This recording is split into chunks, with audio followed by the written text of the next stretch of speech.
who should actually spend the money on a high-precision GNSS unit like the SMA26 Plus, who can get away with a cheaper phone-based solution? And does the price make sense for someone who just wants reliable points for a small construction job? Those are the three questions I kept coming back to while I was digging through spec sheets, watching a few field demo videos, and reading the handful of forum threads where professionals compare their rigs. Link is in the description if you want to check the product details on Amazon. When you're standing on a site with a state gun in one hand and a tablet in the other, the last thing you need is a receiver that drops a signal because a cloud passes over, or a device that refuses to talk to the drone you're using for aerial photogrammetry. The SMA26 Plus promises 1 cm accuracy, a Full-Constellation RTK engine, and a rugged IP67 case that can survive a splash of water or a tumble in dust. That sounds perfect on paper, but the real test is how it behaves when you're trying to set a control point on a windy hilltop or when you need to sync a rover with a base station that's perched on a crane. First off, the who question. If you're a professional land surveyor, a geomatics engineer, or a contractor who regularly needs sub-centimeter stakes for things like road alignment, utility trenching, or UAV map topography, the SMA26 Plus lands squarely in your tool belt. The device's ability to accept a wide range of correction protocols RTK, PPP, NTRIP, even a UHF radio link means you can pair it with the correction source you already have, whether that's a local base station, a subscription service, or a drone that streams corrections back to the ground. That flexibility is a huge time saver because you won't have to carry a separate modem or switch hardware every time the site changes. On the other side of the fence, if you're a hobbyist drone operator who only needs a few accurate ground control points per season, the SMA26 Plus probably overshoots your budget. Those users can often get away with a smartphone paired with a low-cost GNSS module that delivers decimeter-level accuracy, which is more than enough for basic orthomosaics.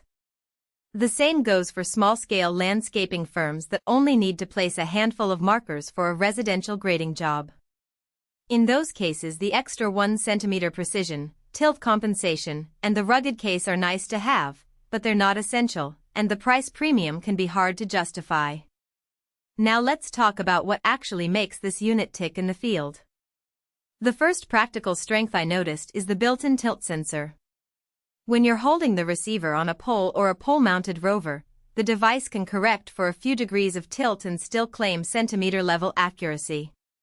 In a test I saw on a YouTube channel where the reviewer set up a base on a flat slab and moved the rover up a 15% slope, the SMA26 Plus kept its error under the 2 cm mark, which is impressive because most low-end units start to drift once the antenna isn't perfectly vertical.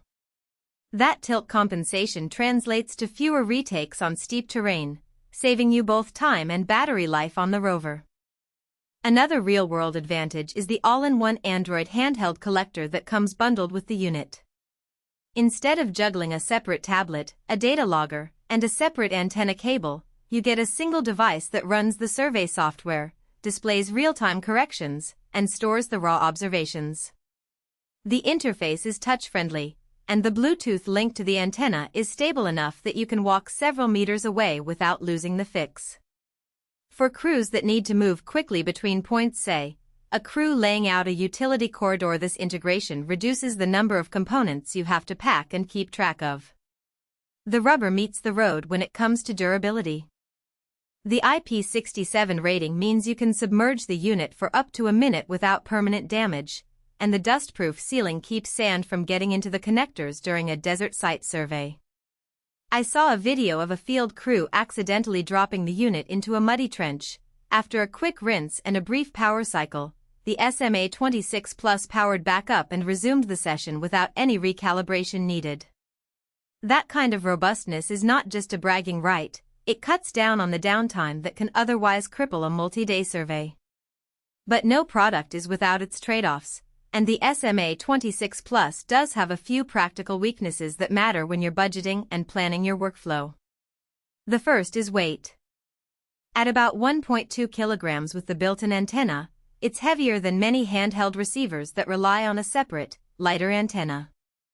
For a single operator who needs to climb a steep embankment with a pole, that extra mass can become noticeable after several hours. The unit does include a built-in strap, but you'll still feel the difference compared to a 400-gram handheld. Battery life is another consideration. The internal lithium-ion pack is advertised for 8 hours of continuous RTK operation, but that figure assumes a constant correction link.